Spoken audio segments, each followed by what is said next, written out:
थोड़े कोल ईमान ता होवे साडे इस दौरान मुंडे आदल दे पढ़न दे दरमियान वसीम बरादरन आरफ बरादरान इरफान बरादरन महर बरादरन साडे अमर सदू तो तशरीफ लियाए असी दिल दियां गहराइयां दे नाल वसीम मियां वसीम नू मियां इरफान नू आरफ बरादरान नू दिल दी गहराइयां दे नाल और अपने उछे परौने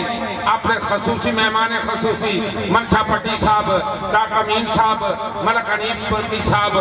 और महर बरादरान मलक सरफराज खोखर साहब के बेहद मशहूर ने महर बरादरान के वो साड़ी इस महफिल दे विच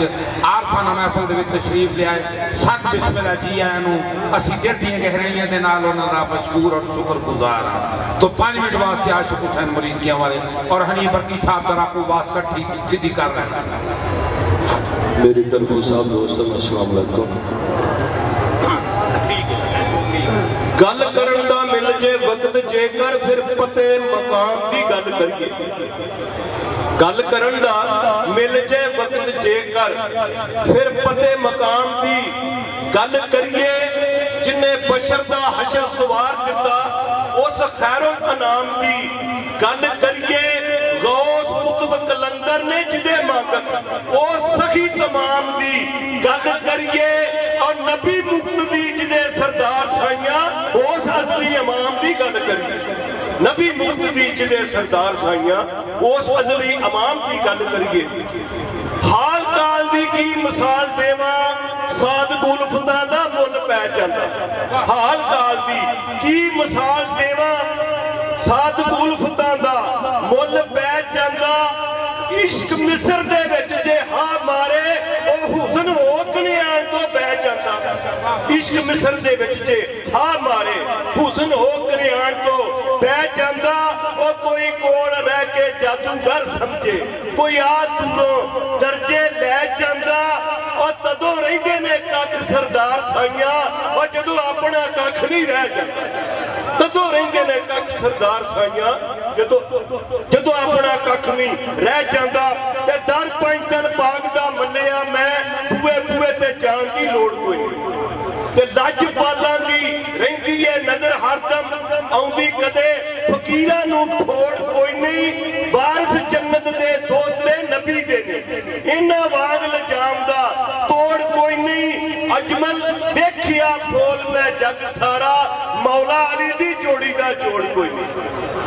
ते बैठा होया ना जिन्नू नजर आवे ओनू सूरत ना जिसमी खलोतियां दी जेड़ा हुसैन दे बाबे नू ना मन्ने सानू लोड़ भी नहीं समझौतियां दी धुम अर्श ते फर्श ते पई होई है अबू तालिब सरकार दे पोतियां दी और जन्नत अजल तो बड़ी जगीर अजमल कमली वाले मोहम्मद दे दोतियां दी क्या सखी हुसैन दा शान दसा फखर होना ते करन खलील वर्गे तरले लैन गुलामियां करन दे लई मेकाईल वर्गे इसराफील वर्गे बच्चा हिरनी दा जेकर हुसैन मंगे हिरनी घेर दे फिरन जबरील वर्गे हो गई अदब दी हद सरदार उठे और बुआ लंघदे ने इजराइल वर्गे ते फरमाइश मलिक साहब दी है कि एक लत दे भार सी खड़ा पगला मैं ते समझिया ही साधु आ गया एक लत दे भार सी खड़ा पगला मैं ते समझिया ही साधु आ गया है टुप्पा होया खामोशी दे बहर अंदर इंज जापदा सी जिवें मंजिल पा गया है उजला तन ते बड़ी मासूम सूरत सुर्खी नार रहीम दे ला गया है पर वेखी जदों करतूत सरदार साइयां और पैरी लगनियां नू फड़ के खा गया क्योंकि हुंदी असल दी नकल है बहुत मुश्किल जेकर पान उस्ताद ना चढ़ी होवे चीज लाले मूसे दी मोर चैना दी उत्ते चाड़ी रंग साज ने कली होवे बोटी होवे हराम ते ला बेसन विच देसी घिओ दे तली होवे पर अखा खुलियां रखी सरदार साइयां ओ कुत्ती चोरां दे नाल ना रली हो क्यों उन्हें आख्या राखे तन ते मन दे चोर जेड़े उस दिन कदी मैदान विच लड़े नहीं राखे तन ते मन दे चोर जेड़े उस दिन कदी मैदान विच लड़े नहीं अदब इज्जत दा बड़ा मुकाम उच्चा जेड़े अड़ी करके इत्थे अड़े नहीं ਸੋਹਣੇ ਸਾਫ ਦੀ ਕਦਰ ਸਰਾਫ ਕਰਦਾ, ਪਰ ਕੰਢੀ ਤੁਲ ਦੇ ਕੱਚ ਦੇ ਕੜੇ ਨੈਨੂੰ, ਉਹਨਾਂ ਚਿਹਰਿਆਂ ਤੇ ਕਦੋਂ ਚਮਕ ਨੂਰੀ, ਅੰਦਰ ਇਸ਼ਕ ਹਜ਼ੂਰ ਜੋ ਸੜੇ ਨੈਨੂੰ, ਖਰੀ ਜਿਨਸ ਜਿਸ ਭਾ ਬਾਜ਼ਾਰ ਵਿਕਦੀ, ਉਸ ਮੁੱਲ ਤੇ ਪਹੁੰਚਦੇ ਦੜੇ ਨੈਨੂੰ, ਉਹ ਜਿੰਨਾ ਪਾਰ ਦੀਦਾਰ ਦੇ ਲਈ ਜਾਣਾ, ਕੱਚੇ ਪੱਕੇ ਉਹ ਵੇਖਦੇ ਘੜੇ ਨੈਨੂੰ, ਉਹ ਮੂਰਖ ਜਿਨ੍ਹਾਂ ਦੇ ਨਾਲ ਤੂੰ ਸ਼ਾਨ ਤੋਲੇ,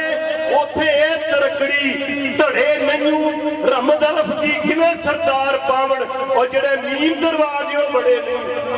ਰਮਦ ਅਲਫ ਦੀ ਕਿਵੇਂ ਸਰਦਾਰ ਪਾਵਣ, ਜਿਹੜੇ ਮੀਮ ਦਰਵਾਜ਼ਿਓ ਬੜੇ ਨੇ। ਆਖਿਆ ਸੋਹਣੀ ਨਹੀਂ ਕੋਈ ਸੋਹਣਿਆ ਬਾਜ ਤੇਰੇ, ਇਹ ਮਹੀਂਵਾਰ ਹੈ ਖੁਦ ਖੁਦਾ ਮੀਆਂ, ਸੋਹਣੀ ਨਹੀਂ ਕੋਈ ਸੋਹਣਿਆ ਬਾਜ ਤੇਰੇ, ਇਹ ਮਹੀਂਵਾਰ ਹੈ ਖੁਦ ਖੁਦਾ ਮੀਆਂ, ਉਹ ਕੱਚਾ ਘੜਾ ਹੈ ਕੱਚਾ ਯਕੀਨ ਤੇਰਾ, ਪੱਕਾ ਘੜਾ ਕਾਮਲ ਪੇਸ਼ਵਾ ਮੀਆਂ, ਦੁਸ਼ਮਣ ਹੱਕ ਦੀ ਦੁਸ਼ਮਣ ਨਫਸ ਦੀ ਵੈ, ਦੁਸ਼ਮਣ ਹੱਕ ਦੀ ਨਫਸ ਨਨਾਣ ਵੈਰੀ, ਪੈਰ ਪੈਰ ਉੱਤੇ ਲਾਵੇ ਦਾ ਮੀਆਂ, ਅਜ਼ਮਤ ਨਾਲ ਹੋਵੇ ਜਿਹਦੇ ਪੀਰ ਰਾਖਾ, ਹੱਥ ਦੇ ਕੇ ਲਵੇ ਬਚਾ। ਹੁਣ